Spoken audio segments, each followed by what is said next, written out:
Hey everybody, it is now Saturday afternoon and we are having a busy day down here in the fish room. We've already done a bunch of stuff with the native tank and now I'm down here tinkering away with my waterfall tank. One of the first things I did was go into my, what I formerly called my red claw crab tank. I'm not sure if the crabs are still in there or not, but the filter gets clogged up very quickly and eventually it goes down into just a trickle.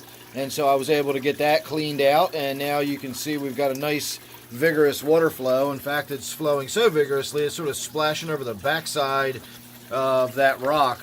This is just a little outlet right there, and then it comes from a pump down here, and I just have the hose sort of hidden behind rocks and stuff. So that was a simple matter of taking those two rocks out of the way, pulling the little cover off, and then I used this bucket that had water in it at the time to just wring that out. Now, everything you see in there, and a little bit of the stuff you see in this bag here, has come out of there, the top section of my waterfall tank. So I've mentioned on many occasions that I have sort of a deep pool up at the top, and I finally got up there and got all of the stuff that was in there out. And it was a bunch of rotting, decaying wood, a bunch of moss that was falling apart. This is actually just the filter that came out of the bottom section. I replaced that once already because the crud I'd stirred up had already clogged it up to the point where we were barely getting a trickle. So I am in here treating for aphids again. That's why we're doing a great big water change.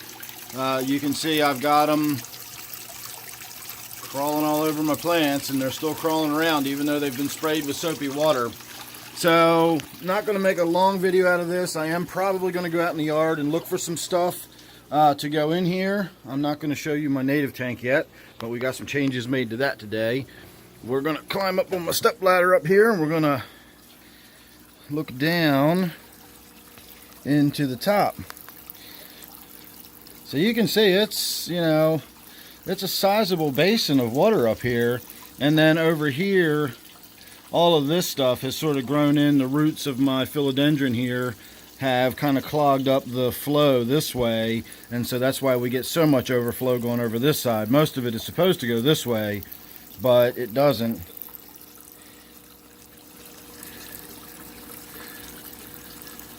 So you can see all that crud that's kicking up and everything. You imagine how quickly my filter gets clogged up.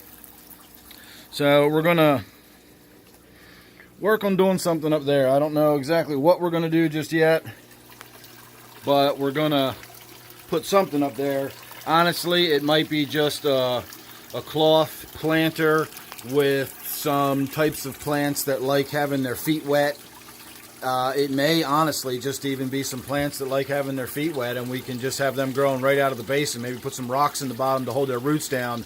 I know we just picked up some variegated sweet potato vine. You know, this doesn't have to be anything fancy or complicated. I'm not trying to prove to anybody what an amazing gardener I am or anything like that. I'm just trying to fill this waterfall in with lush, green, flowing plants and stuff like sweet potato vine that you can literally grow in a glass of water sitting on your kitchen counter near an open window. You know, I think would do just fine in there. So I've got some stuff lying around. We can even mess around with maybe picking some of my Java fern, maybe some of that water sprite, putting that up top. That would look pretty good, and then having some of the sweet potato vine flowing down in front of it. I don't know. We've got options, but that's going to be my project for this afternoon now that we've done tinkering around with the native tank for a little while.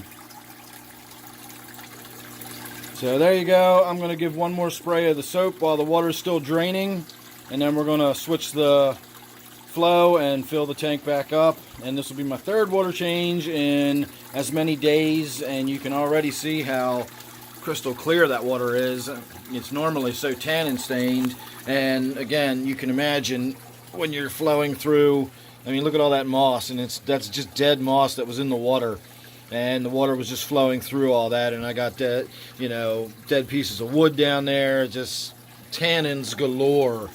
And so that's why my tank always looks like somebody spilled a bunch of tea bags in there. So there you go. Make sure you're subscribed. You don't want to miss what's coming up with this. And of course you don't want to miss what's coming up with my native tank. I think that's going to be exciting. We finally got some changes in there after quite a long time. And there are some welcome changes. So if you're subscribed, you won't miss that or anything else. So don't forget, this one is my Waterfall tank. Thanks again for watching. I'll see you real soon in the next one.